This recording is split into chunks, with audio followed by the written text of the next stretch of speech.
नमस्कार दोस्तों, स्वागत है आपका आज की हमारी इस एनसीईआरटी हिंदी की क्लास में। तो हम लोग तैयारी कर रहे हैं एस्टेट 2023 टीजीटी पीजीटी हिंदी की। आज की क्लास हमारी स्पेशल पीजीटी हिंदी के लिए रहेगी, जिसमें हम लोग 11वीं 12वीं की एनसीईआरटी से बहुत ही महत्वपूर्ण प्रश्न करेंगे। और प्रश्न मैंने खुद से बनाए हैं, ये आपको कहीं नहीं मिलेंगे। ऐसे क्वेश्चन बनाने की कोशिश की है यहाँ आपका प्रश्न से भी मतलब आंसर मिले और ऑप्शन से भी बहुत सारी आपकी रिवीजन हो जाए। अगर क्लास अच्छी लगे तो लाइक ज़रूर कर देना, चैनल पर नए हो तो चैनल को सब्सक्राइब कर लेना। हम लोग हिंदी पढ़ते रहते हैं, चाहे हिंदी व्याकरण हो, हिंदी साहित्य हो या फिर हिंदी एनसीईआरटी, ठीक है। तो जो टीजीटी वाले बच्चे हैं वो घबराएं नहीं, कल आपके लिए क्लास आएगी। बसंत भाग 1 2 3 मतलब सारी ही हम एक ही क्लास में अच्छे से करने की कोशिश करेंगे। तो शुरू कर लेते हैं फिर आज की हमारी ये क्लास। तो आज की क्लास का सबसे पहला प्रश्न है, नमक का दारोगा कहानी के विषय में कौन सा कथन असत्य है।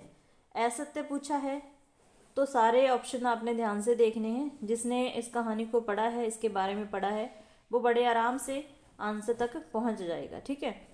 तो इसको आदर्शोन्मुख यथार्थवाद के मुकम्मल उदाहरण के रूप में देखा जा सकता है। बिल्कुल सही है। इसका प्रकाशन 1914 में हुआ था। साथ में ये भी ध्यान रखना है कि ये मुंशी प्रेमचंद जी की रचना है और इसकी विधा आदर्शोन्मुख यथार्थवाद है, ठीक है। और तीसरा जो ऑप्शन है, इस कहानी में मुंशी बंशीधर एक ईमानदार कर्मयोगी थे। नमक के दफ्तर से 3 मील दूर जमुना नदी बहती थी। तो ये गलत है, क्योंकि जो जमुना नदी थी, जमुना ऐसे ही लिखा जाएगा कहानी के अनुसार, तो 1 मील दूर बहती थी, ठीक है। इसका ध्यान रखना है। तो ये गलत है। क्यों गलत है ये भी आपने ध्यान में रखना है। होता क्या है कि नमक जैसी चीज़ पर भी कर लगने लग जाता है तो उसकी कालाबाजारी शुरू हो जाती है। जो मुंशी बंशीधर थे वो नमक मतलब विभाग में दरोगा के पद पर कार्यरत होते हैं। जब वो नौकरी के लिए जाते हैं तो उनके पिता वृद्ध बंशीधर, उनका नाम ऐसे लिखा जाएगा वृद्ध बंशीधर, ठीक है। इस बै में अंतर है थोड़ा। तो जाते हुए अपने बेटे को समझाते हैं कि नौकरी में ओहदे की ओर ध्यान मत देना, ये तो पीर की मजार है, निगाहें चढ़ावे और चादर पर रखना। मतलब कि उनका जो कहने का भाव था कि ऊपर की कमाई से था, ठीक है। लेकिन जो मुंशी बंशीधर थे बहुत ही ईमानदार दरोगा थे। एक दिन होता क्या है, मैं साथ में जो बोलती जाऊँ उस पर भी ध्यान देना है, ताकि जिसने एनसीईआरटी नहीं पढ़ी उसकी भी कई चीज़ें क्लियर हो जाएंगी। होता क्या है कि रात को वो बैठे होते हैं और जो नदी का पुल होता है वहाँ से उन्हें आवाज़ सुनाई देती है गाड़ियों के जाने की। और वो फटाफट अपने जमादार बदलू सिंह, जमादार का नाम भी याद रखना, बदलू सिंह को साथ लेके वहाँ देखने जाते हैं। जब पता चलता है कि ये नमक की गाड़ियाँ जा रही हैं, वो गाड़ियाँ अगर पूछा जाए कहाँ जा रही थी तो कानपुर जा रही थी, ठीक है। कानपुर जा रही थी गाड़ियाँ नमक वाली। किसकी थी? दातागंज के रहने वाले थे एक प्रतिष्ठित जमींदार। ये भी ध्यान रखना है कि अलोपीदीन का नाम आया और पूछा जाए कि वो क्या थे, वो जमींदार थे। कहाँ के रहने वाले थे? दातागंज के जमींदार थे, ठीक है। वो होते हैं उन गाड़ियों के मालिक। उन्हें मतलब अपने धन पर इतना अपने गुमान था, कह सकते हैं घमंड था, कि लगता था कि शायद उन्हें कभी कोई पकड़ेगा ही नहीं। जैसे ही दरोगा जाते हैं उनके पास तो वो उनको रिश्वत से खरीदने की कोशिश करता है। बात शुरू होती है 1,000 के नोटों से और 40,000 तक पहुंचती है। मुंशी बंशीधर कहते हैं कि 40,000 तो क्या, 40 लाख भी मैं नहीं लूँगा। वो उन्हें गिरफ्तार कर लेते हैं। इस तरीके से उनका केस चलता है, लेकिन उनके पैसे की जो मतलब ताकत थी उसके बलबूते पर अलोपीदीन जीत जाते हैं और बंशीधर को अपने पद से हाथ धोना पड़ता है, अपनी नौकरी से हाथ धोना पड़ता है। और कहानी के अंत में क्या होता है, जो अलोपीदीन थे वो मतलब दूरदृष्टि माने जाते हैं, क्योंकि वो कहीं ना कहीं मुंशी बंशीधर की ईमानदारी को पहचान लेते हैं और कहानी के अंत में उन्हें अपनी जो जितनी भी मतलब संपत्ति थी उसका मुंशी नियुक्त कर लेते हैं, ठीक है। तो इस तरीके से इस कहानी का अंत होता है और एक एक चीज़ में जो भी मतलब मैंने कहा है वो ध्यान में रखना है, ठीक है। तो यहाँ पर हमारा सही आंसर हो जाएगा ऑप्शन नंबर 4। दूसरा हमारा प्रश्न है, दातागंज के प्रतिष्ठित जमींदार पंडित अलोपीदीन ने अपने लाला से कितने रुपए मुंशी बंशीधर को देने को कहा। तो दातागंज के रहने वाले थे, प्रतिष्ठित जमींदार थे, कौन? अलोपीदीन। यहाँ पर अलोपीन लिखा गया है, अलोपीदीन है, ठीक है। तो कितने रुपए, अभी अभी मैंने बातों में बता दिया कि 1000 से बात शुरू होती है और 40,000 तक पहुंच जाती है, ठीक है। और लास्ट में जो मुंशीधर थे, मुंशी बंशीधर, वो कहते हैं कि 40 लाख में भी मैं अपने ईमान को नहीं बेचूंगा, ठीक है। अगला हमारा प्रश्न है, रात के अंधेरे में पंडित अलोपीदीन नमक की गाड़ियाँ कहाँ ले जा रहा था। तो आप आंसर करके देखो, मैंने अभी बता दिया है। तो कहाँ जा रही थी? कानपुर जा रही थी। इनमें से कौन सा पात्र नमक का दारोगा कहानी से नहीं है। तो सबको पता है कि मैंने जमादार बदलू सिंह का नाम लिया। वृद्ध मुंशी बंशीधर के पिताश्री थे पंडित अलोपीदीन और यशोधर बाबू। यशोधर बाबू नहीं हैं, जो सिल्वर बेडिंग के पात्र हैं, ठीक है। तो यहाँ पर यही हमारा सही आंसर है। ऊपर वाले तीनों ही पात्र नमक का दारोगा कहानी से है। अगला हमारा प्रश्न है, एकाएक मियाँ की आंखों के आगे कुछ कौंध गया। एक लंबी सांस भरी और किसी गुमशुदा याद को ताज़ा करने को कहा। इन पंक्तियों के लेखक कौन हैं। तो सबसे पहले आपको ध्यान आया होगा कि यो मियाँ किसको कहा जाता है, किस रचना में मियाँ शब्द आया है। तो मियाँ नसीरुद्दीन जो रचना है उसी में से ये पंक्तियाँ ली गई हैं। वो किसकी लिखी हुई है रचना? कृष्णा सोबती की। किसकी है? कृष्णा सोबती की ये रचना है, मियाँ नसीरुद्दीन, ठीक है, ध्यान रखना है। नेक्स्ट हमारा प्रश्न है, इनमें से कौन सा सही सुमेलित नहीं है। जिंदगी नामा एक उपन्यास है, किसका है? कृष्णा सोबती का है। सूरजमुखी अंधेरे के कहानी संग्रह है, किसका है? कृष्णा सोबती का। दिलो दानिश ए लड़की कहानी है, शब्दों के आलोक में संस्मरण है। तो यहाँ पर दिलो दानिश ए लड़की ये कहानी नहीं है, ये भी एक उपन्यास है। तो यही सुमेलित नहीं है। मतलब कि आपने ये सारी रचनाएं याद रखनी है। जिंदगी नामा भी कृष्णा सोबती का उपन्यास है। सूरजमुखी अंधेरे के कहानी संग्रह कृष्णा सोबती का है। दिलो दानिश है लड़की भी एक उपन्यास है, शब्दों के आलोक में संस्मरण है। हम हशमत भाग 1 भी उनकी रचना है। भाग 2, भाग 3। हम हशमत भाग 1 पूछ लिया जाए तो रेखा चित्र है, भाग 2 और 3 पूछ लिया जाए तो संस्मरण है, ठीक है। चलते हैं फिर नेक्स्ट प्रश्न की ओर। मैं कगारे का वृक्ष हो रहा हूँ, न मालूम कब गिर पड़ूँ। ये शब्द किसके हैं? तो ये किसके हैं? ये हैं वृद्ध बंशीधर के, क्योंकि वो मुंशी बंशीधर को समझाते हुए कहते हैं कि मैं बूढ़ा हो चुका हूँ, लड़कियों का ध्यान रखना है, मतलब ऊपर की कमाई पे ध्यान रखना। तो ये सारी बातें वही कहते हैं। तो ये शब्द किसके हैं? वृद्ध बंशीधर के हैं, नमक का दारोगा कहानी से ही हैं, ठीक है। तो यहाँ पर तीसरा ऑप्शन सही हो जाएगा। जिसने नहीं लाइक किया, अगर हेल्पफुल लगे क्लास तो लाइक ज़रूर कर देना और टेलीग्राम चैनल को ज्वाइन कर लेना। PDF वगैरह आपको मिल जाएगी वहाँ पर, ठीक है। तो नेक्स्ट हमारा जो प्रश्न है, अलोपीदीन ने जिस सहारे को चट्टान समझ रखा था वह पैरों के नीचे से खिसकता मालूम हुआ। स्वाभिमान और धन ऐश्वर्या को कड़ी चोट लगी। ये पंक्तियाँ किस रचना की हैं? तो ये किसकी हैं? नमक का दारोगा से है। मतलब नमक का दारोगा से जितने भी प्रश्न बन सकते थे मैंने कोशिश की है कि ले लूँ सारे प्रश्न, ठीक है। अप्पू के साथ 2.5 साल किसकी रचना है? सत्यजीत राय की है। नमक का दारोगा मुंशी प्रेमचंद की। मियाँ नसीरुद्दीन कृष्णा सोबती की। पहलवान की ढोलक फणीश्वर नाथ रेणु की रचना है। सारे लेखक याद रखने हैं।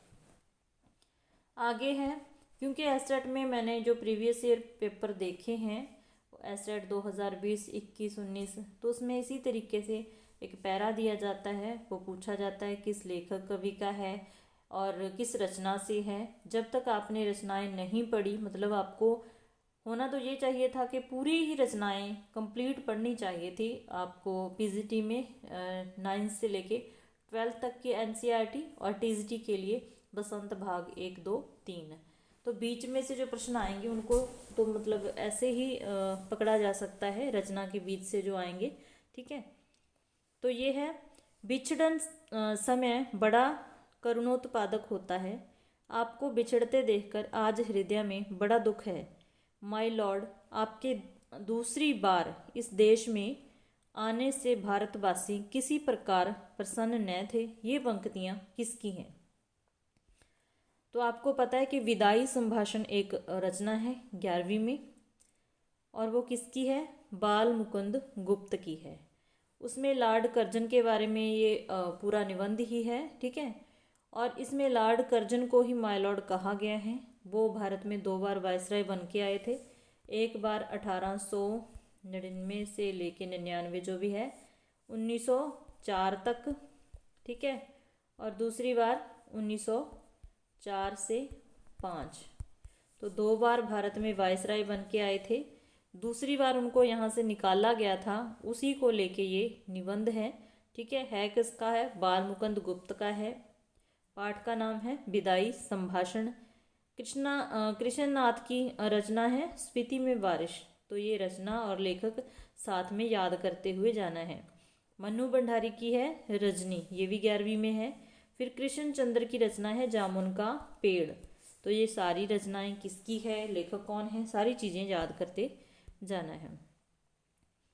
जामुन का पेड़ किस विधा की रचना है? तो जामुन का पेड़ किस विधा की रचना है? ना ये पटकथा है, ना निबंध है, ना आदर्शवादी कहानी है, ये एक हास्य व्यंग कथा है। जामुन का पेड़, जिसमें एक आदमी जामुन के पेड़ के नीचे दबा होता है और उसको निकाला नहीं जाता, बल्कि फाइल कभी इधर कभी उधर। तो मतलब सरकारी तंत्र पर ही कटाक्ष किया गया है कि किस तरीके से वो संवेदनहीन हो गया है। अगला हमारा प्रश्न है, पिताजी जिनको बुढ़ापा एक क्षण भी नहीं व्यापा, रो पड़े होंगे बराबर 5वें का नाम लेकर। ये पंक्तियाँ किस कविता से ली गई हैं? तो क्या ये चंपा काले काले अक्षर नहीं चीनती, रचना किसकी है? त्रिलोचन की। यहाँ पर थोड़ा लिखने में गड़बड़ है, त्रिलोचन की है। ठीक है, सबसे खतरनाक पाश, उसका वास्तविक नाम पूछ लिया जाए तो अवतार सिंह संधू है। ठीक है, उसकी रचना है सबसे खतरनाक। साय में धूप दुष्यंत कुमार की है, साय में धूप दुष्यंत कुमार की है। घर की याद भवानी प्रसाद मिश्र की है। तो ये पंक्तियाँ घर की याद से ली गई हैं। ठीक है, किसकी है? भवानी प्रसाद मिश्र की। जब कवि जेल में बैठे होते हैं, क्योंकि 1942 में असहयोग आंदोलन में भाग लेने के कारण इनको 3 साल की जेल हो गई थी। इम्पोर्टेंट पॉइंट है, याद रखना है। तो जेल में जैसे जेल में बैठे होते हैं तो बारिश का समय होता है, सावन का महीना आता है। तो जैसे जैसे पानी बरसता है इनको याद आती है अपने घर की। जे घर की हर एक चीज़ को याद करते हैं कि इनकी माँ क्या कर रही होगी, भाई बहन क्या कर रहे होंगे, इनके पिताजी क्या करते होंगे इस समय। ठीक है, तो उन बातों को इन्होंने इस कविता में किया है। ये सावन को ही संबोधित है। ठीक है, तो जो इनकी माँ थी वो पढ़ी लिखी भी नहीं थी, बिल्कुल अनपढ़ थी वो, मतलब चिट्ठी पत्र नहीं लिख सकती, इसका भी इन्होंने जिक्र किया है। कवि के 4 भाई थे और 4 बहनें थी, ये भी पूछा जाता है। 5वें ये थे। इन्हें सोने पे सुहागा कहा गया था इनके पिता के द्वारा। ठीक है, तो जब इनकी बहन मायके से घर में मिलने आती है तो ये मतलब बैठे बैठे कल्पना करते हैं कि उन्होंने उसकी बहन ने जब इनके बारे में पूछा होगा तो मतलब सारे दुखी हो गए होंगे कि सारे घर में हैं लेकिन कभी नहीं है। अपने पिताजी के बारे में याद करते हैं कि वो सुबह सुबह गीता पाठ करके फिर मतलब व्यायाम करते हैं। मुगदर एक वो ऐसे घुमाने वाला जो होता है उसको घुमाते हैं, 260 ये दंड बैठक लगाते होंगे पिताजी, मतलब ऐसी ऐसी बातें ये पूरी कविता में करते हैं। ठीक है, तो हमारा सही आंसर हो जाएगा घर की याद, भवानी प्रसाद मिश्र। नेक्स्ट हमारा सॉरी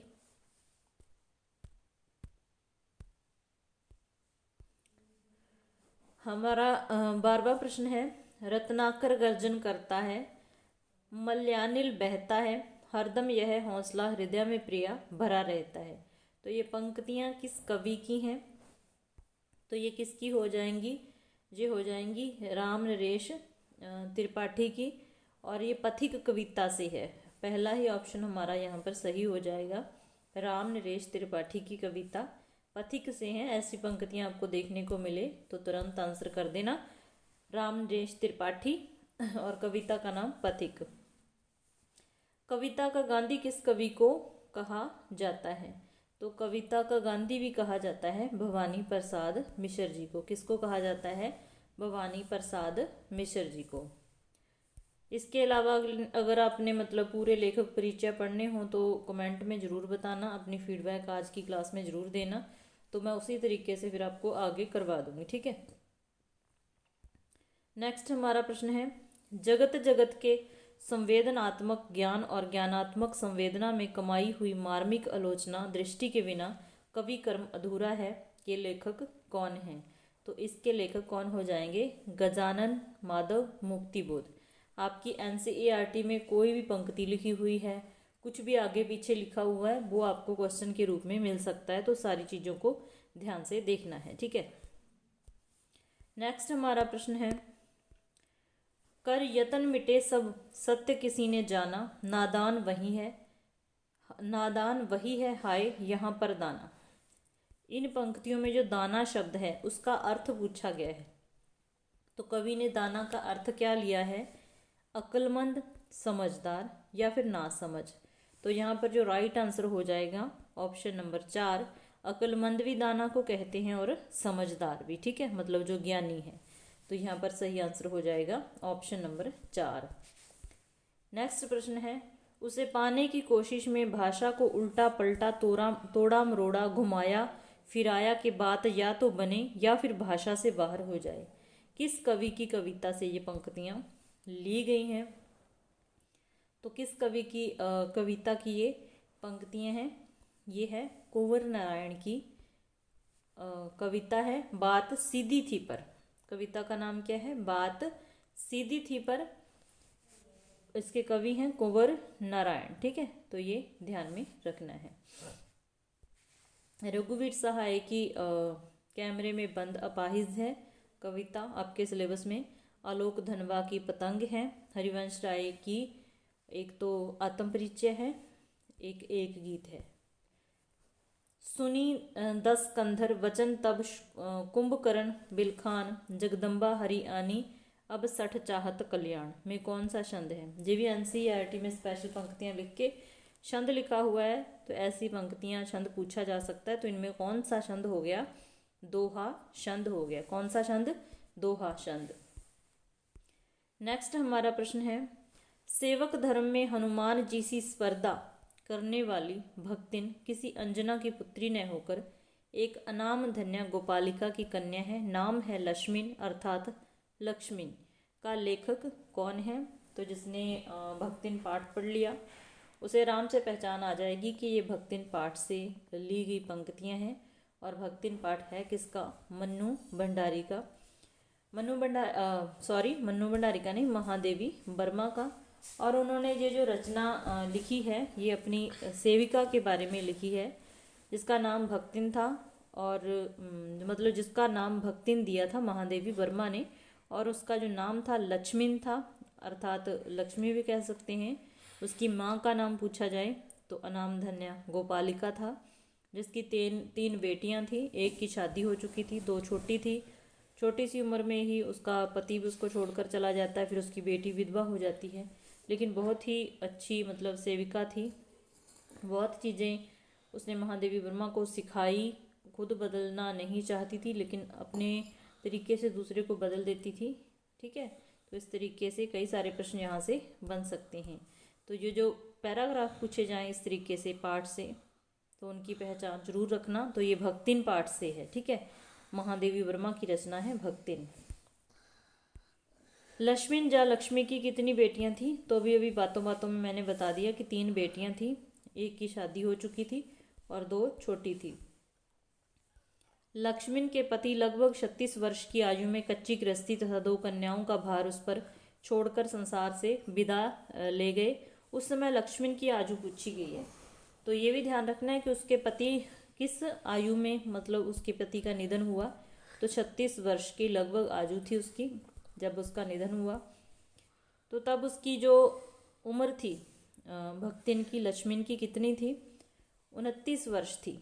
36 वर्ष उसके पति की आयु थी जब उसकी मृत्यु हुई। 5 वर्ष की आयु में लक्ष्मण की शादी हो गई थी और 9 वर्ष की आयु में उसका गौना कर दिया गया था। ये चारों ही ऑप्शन आपके लिए बहुत ही इम्पोर्टेंट है। नेक्स्ट प्रश्न है, कैमरे में बंद अपाहिज कविता किसकी है? तो हमने अभी देख लिया था कि कैमरे की में बंद अपाहिज कविता किसकी है, तो रघुवीर सहाय की है ये कैमरे में बंद अपाहिज कविता। आगे है, काले मेघा पानी दे संस्मरण का मूल भाव क्या है? काले मेघा पानी दे, तो इसका मूल भाव पूछा गया है। क्या है इसका मूल भाव? स्वतंत्रता के बाद गिरते हुए जीवन मूल्य, लोक प्रचलित विश्वास और विज्ञान का द्वंद्व, अपनी संस्कृति को सजीव रखने का भाव, करुणा और हास्य के तत्वों का सामंजस्य। तो ये क्या है? इसका जो मूल भाव है वो क्या है? लोक प्रचलित विश्वास और विज्ञान का द्वंद्व। लोक प्रचलित विश्वास क्या था कि जो इंद्रदेव हैं वो प्रसन्न होंगे तो बारिश होगी। उनको प्रसन्न कैसे किया जाए? बच्चे, एक मेंढक मंडली कहा गया, बच्चे इकट्ठे होके घर घर जाके पानी मांगते, घर वाले उन पर पानी डालते और फिर वो कीचड़ में मतलब गंदे होते, फिर घर घर जाते। इस तरीके से उनका विश्वास था कि हम मतलब पानी इस तरीके से अर्पण करेंगे इंद्रदेव को तो वो प्रसन्न होके खूब बारिश करेंगे। ठीक है, तो इसका जो मूल भाव था लोक प्रचलित विश्वास और विज्ञान का द्वंद्व। ठीक है, तो यहाँ पर राइट आंसर यही हो जाएगा। करुणा एवं हास्य के तत्वों का जो सामंजस्य है वो किस रचना में है? वो है चार्ली चैपलिन यानी हम सब। ठीक है,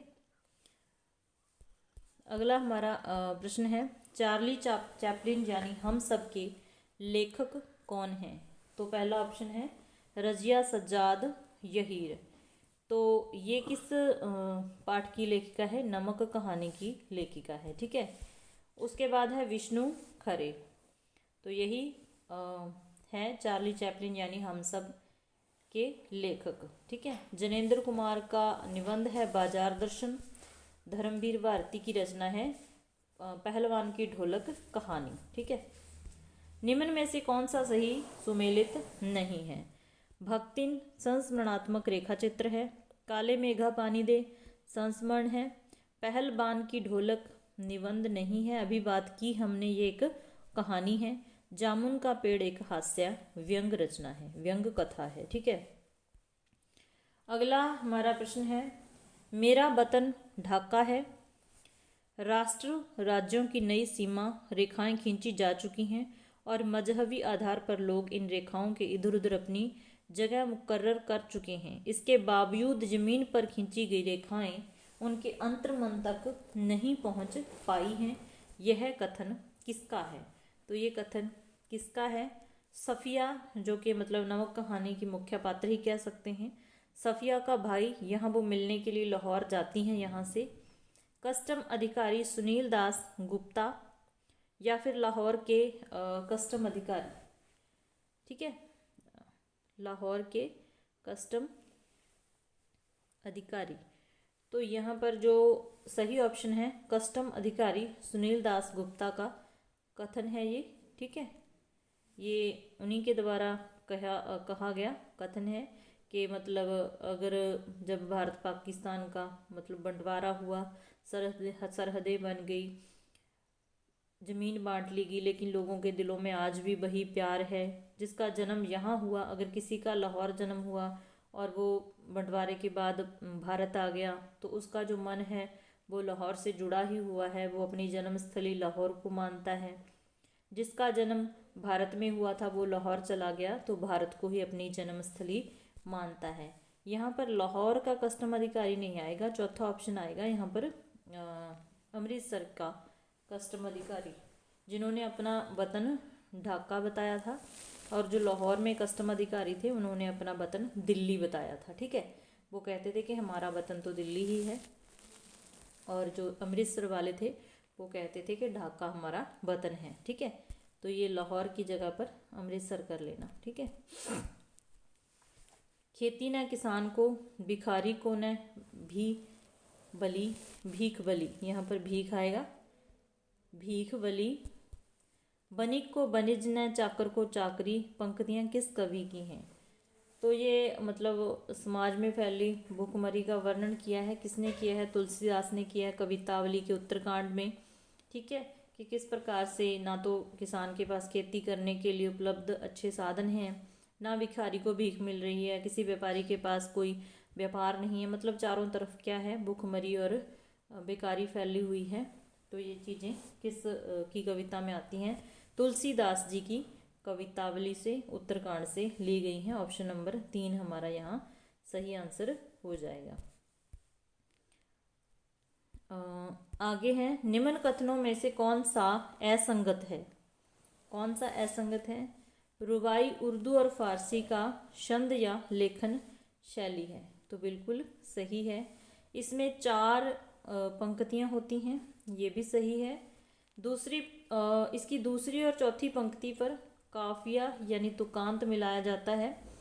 इसमें पहली और तीसरी पंक्ति स्वछंद होती है।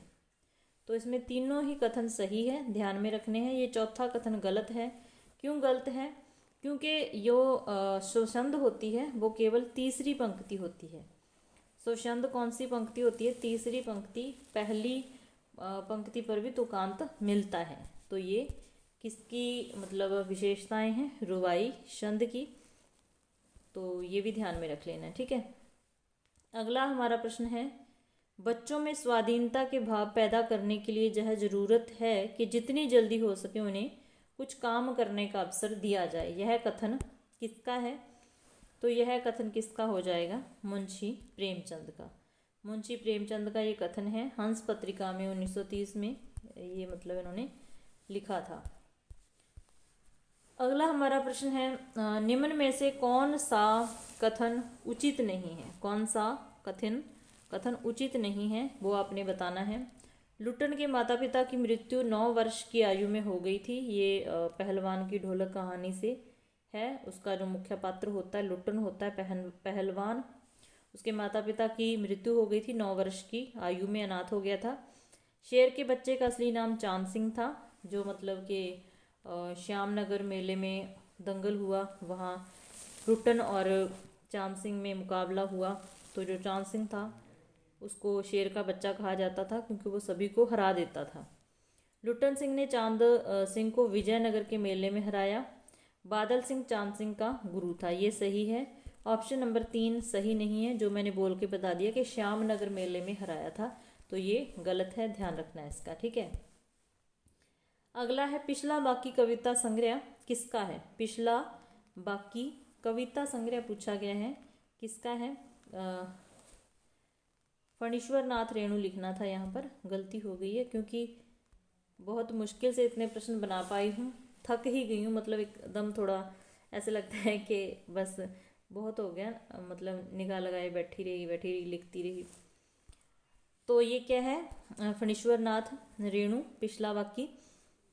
फिर दूसरा ऑप्शन है विष्णु खरे, चार्ली चैपलिन यानी हम सब के रचनाकार, जनेंद्र कुमार बाजार दर्शन के रचनाकार, हजारी प्रसाद द्विवेदी शिरीष के फूल के रचनाकार हैं। मैं बार बार इनके लेखक और रचनाओं की बात क्यों करती हूँ? ताकि जैसे ही रचना आपके सामने आए और मेरी कही हुई बात आपको सुनाई पड़ जाए, मतलब याद आए और आप आंसर तक पहुँच पाएँ। तो यहाँ सही आंसर क्या हो जाएगा? विष्णु खरे का है ये पिछला बाकी कविता संग्रह। ठीक है, नेक्स्ट हमारा प्रश्न है, निम्न में से कौन सा सही सुमेलित नहीं है?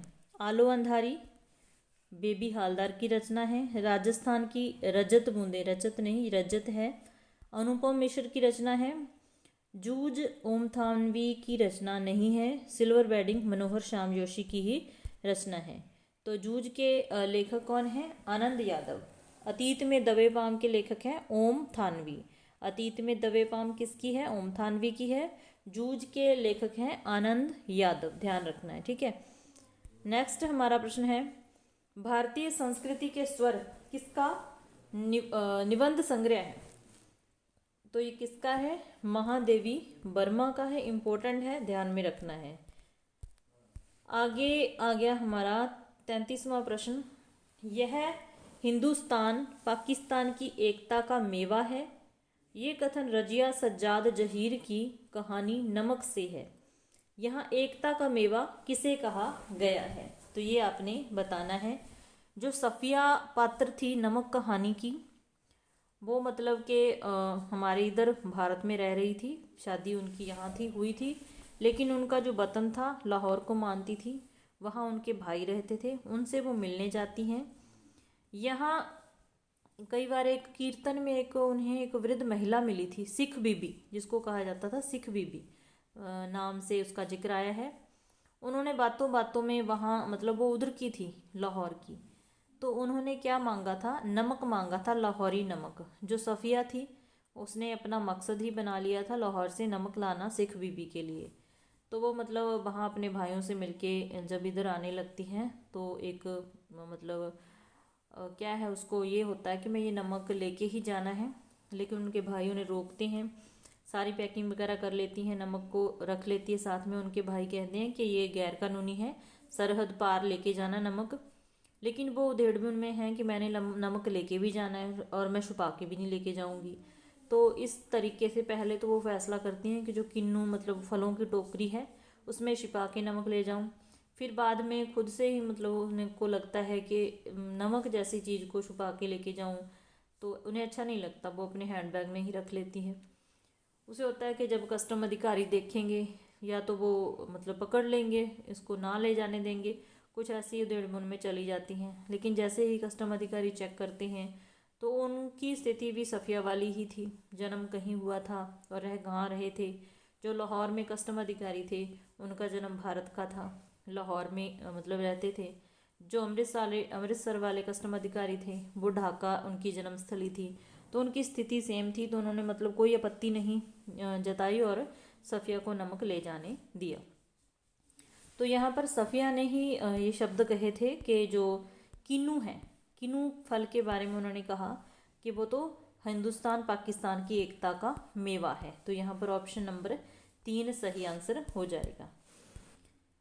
नेक्स्ट प्रश्न है, संतो देखत जग बोराना, सांच कहो तो मारण धावे, झूठे जग पतियाना के रचयिता कौन है? तो ये पंक्तियाँ कबीर जी की हैं। उन्होंने कहा है कि हे सज्जनों, देखो ये जग तो बावला हो गया है, अगर इसको सच्ची बात बताते हैं तो ये मारने को दौड़ता है, अगर झूठ बोलें तो झूठ पर ये विश्वास करता है। तो यहाँ पर कबीर हमारा सही आंसर हो जाएगा। आगे है, नरसी जीरो माहिरो किसकी रचना है? अक्क महादेवी की है? नहीं, क्योंकि इनकी रचना है दो वचन। एक तो वो मतलब अपनी इंद्रियों को वश में करने की बात करती हैं, एक में अपने ईश्वर को अपनी भौतिक जो सुख संपदा है उसको छीन लेने के लिए कहती हैं। इस तरीके से उनकी रचनाएं हैं। वो चन्न मल्लिकार्जुन को अपना आराध्य देव मानती हैं, ठीक है।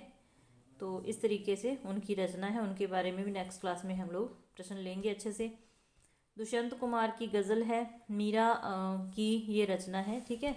मीरा के पद हैं आपके सिलेबस में, और उन्हीं की ये रचना है नरसी जो रो माहिरा, ठीक है।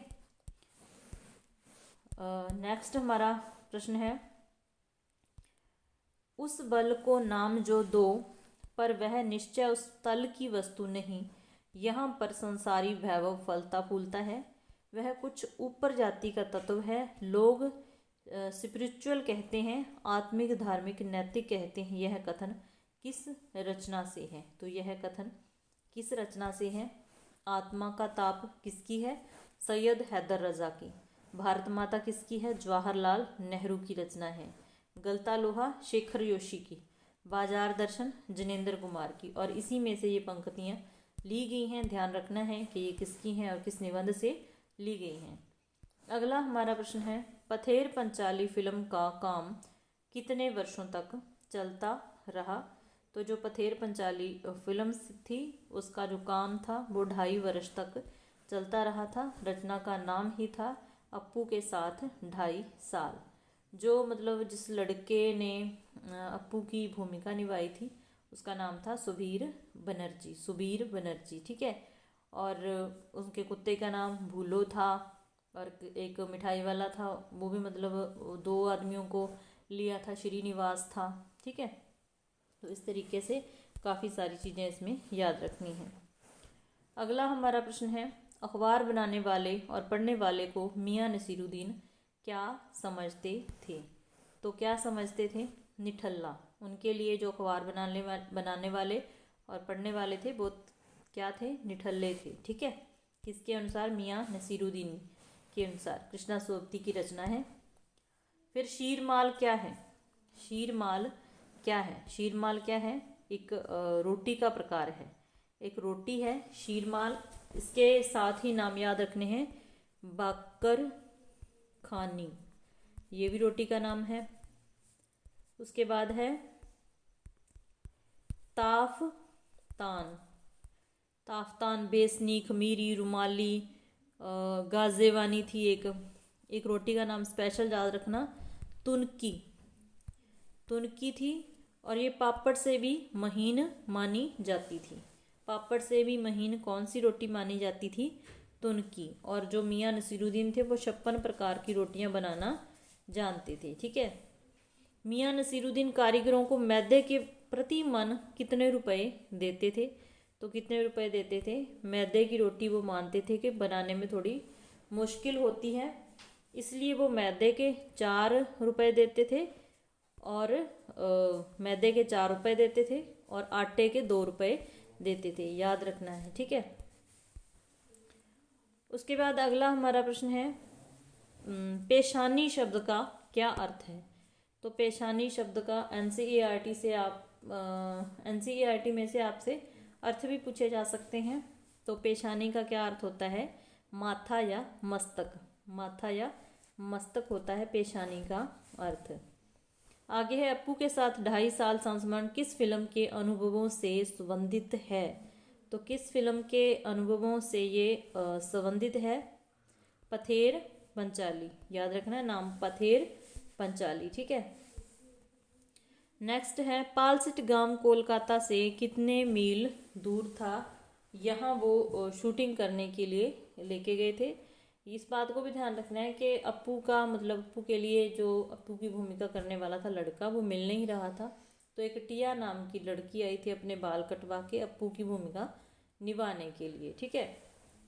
तो ये भी बात उसमें याद रखनी है। तो पालसिट गांव कोलकाता से कितने मील दूर था? 70 मील दूर था। अगला हमारा प्रश्न है, लॉर्ड कर्जन ने भारतवासियों को गर्म तवे पर किसके समान नचाया? रोटी की भांति, पानी की बूंदों की भांति, घी के छांक की भांति, घी का वो क्या बोलते हैं इसको, शायद थोड़ा गलत लिखा है तो थोड़ा मैनेज कर लेना, मालपुए की भांति, शायद सही भी हो क्योंकि बड़ी मुश्किल से लिख पाई हूँ, ठीक है। तो यहाँ पर जो हमारा सही आंसर है वो है पानी की बूंदों की भांति, क्योंकि लॉर्ड कर्जन ने भारतवासियों पर बहुत ही अत्याचार किए थे। भारतवासी उनकी गलत नीतियों से दुखी हो चुके थे, इसीलिए मतलब उनका विरोध करते हैं। तो यहाँ पर सही आंसर हो जाएगा ऑप्शन नंबर 2। क्लास अच्छी लगे तो लाइक करना बिल्कुल भी मत भूलिएगा, और चैनल पर नए हो तो सब्सक्राइब कर लेना, बहुत मेहनत की है इस क्लास के लिए। बाल मुकुंद गुप्त का जन्म कहाँ हुआ था? तो कहाँ हुआ था बाल मुकुंद गुप्त का जन्म? बाल मुकुंद गुप्त की ही रचना है विदाई संभाषण, जिसमें लॉर्ड कर्जन के बारे में बात हुई है, ठीक है। तो कौन सा गांव था? गुड़ियानी, ठीक है। अगला, मोहन ने प्रारंभिक विद्यालय के अध्यापक कौन थे? मोहन के प्रारंभिक विद्यालय के अध्यापक कौन थे? तो कौन थे मोहन के आरंभिक विद्यालय के अध्यापक? त्रिलोक सिंह। कौन थे? त्रिलोक सिंह थे, ठीक है। उसके बाद हमारा नेक्स्ट क्वेश्चन है, किसके आक्रमण से भयभीत लोग स्पीति छोड़कर भाग गए थे? तो स्पीति में वारिश किसकी रचना है?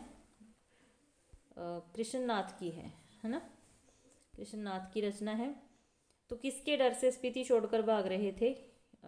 जोरावर सिंह की डर से। और ये HPSC PhD Hindi screening exam में पूछा गया प्रश्न है, तो इम्पोर्टेंट है, ध्यान में रखना है।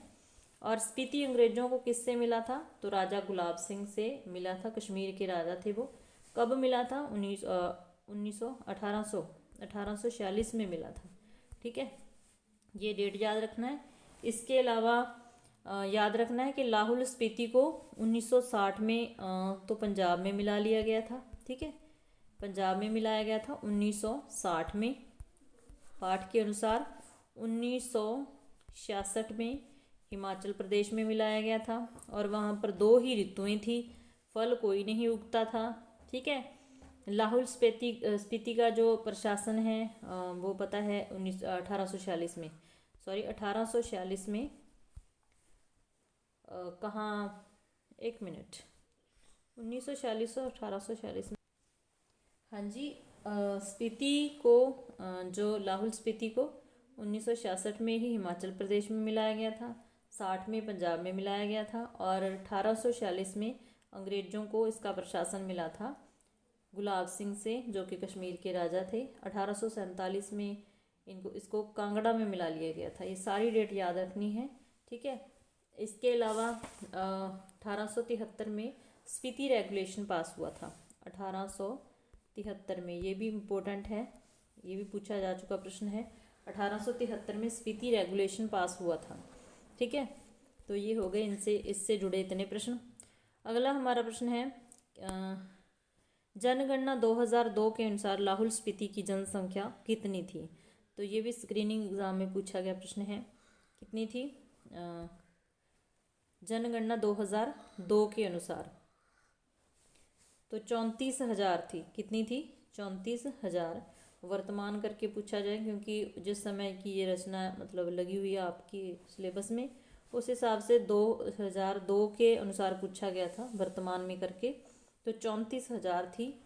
अगर पूछ लिया जाए क्षेत्रफल तो 12,210 था। ठीक है, 1901 की जनगणना के अनुसार पूछ लिया जाए तो 3,231 थी।